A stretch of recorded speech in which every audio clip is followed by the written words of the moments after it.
Hey, what's up? How you doing? I'm Owen Piper, and this is my persuasive duo assignment. The biggest problem I see on campus is the students seem miserable.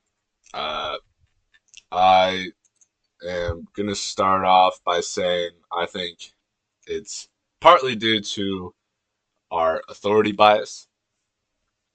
We blindly trust authorities simply because they have a couple PhDs and an extra two letters and a dot in their name. Yet doctors have been proven to be wrong throughout history. They used to promote cigarettes, and even Karl Marx, the father of communism, got a PhD. So they want you to believe you're mentally ill. They fabricate these mental illnesses out of thin air so that they can overdiagnose and overprescribe medication for profit. They create the problems and then create the solutions, which are addictive pills, to profit at the expense of your soul. Boo! I got a chemical imbalance. No kidding, you have a chemical imbalance. But it's the grandest claim of naivety to believe an addictive pill is the only solution. You know what else alters your neurochemistry? Exercise, diet, sunlight. Did you know that 95% of serotonin is produced in the gut? Nah! They don't tell you that. They'd rather you eat all sorts of processed garbage that destroys your gut biome than fix you with medication. But that's just scratching the surface. There's nothing that changes their chemical imbalance, their life situation, their negative thoughts, breathing. I'm changing your neurochemistry right now. Maybe you're getting offended because I'm challenging your beliefs. Your adrenaline and cortisol are spiking, leading to increased serotonin uptake, depleting your brain of that happy hormone. Your victim mentality is your real sickness, don't you see? Or if you're confident, dopamine is flooding your brain, causing you to feel motivated by this rant. You realize you have the power to control your own mind. You don't need to be a servant to it. These pills just hide the root cause of your anxiety and your depression, that is, your toxic mentalities and your unhealthy and unfulfilling lifestyles. But now, by design, you're hooked on these pills. You're not cured, you're worse off than before because as soon as you stop taking them, you get excruciating withdrawal symptoms. These artificial chemicals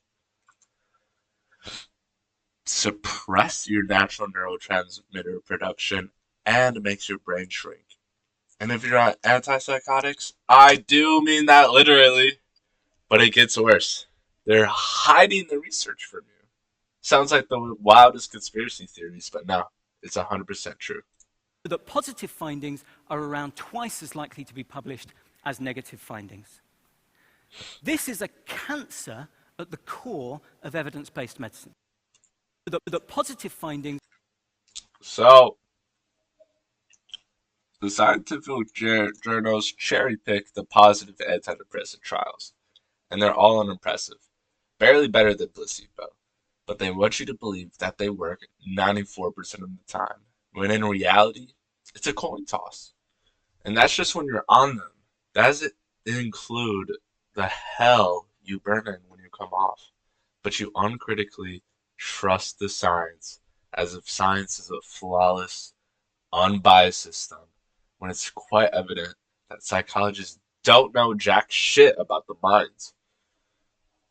Fewer than half of all psychological studies can ever be replicated, but the delusion that the medical and scientific authorities possess objective knowledge of subjective mental phenomenon is an epistemological calamity.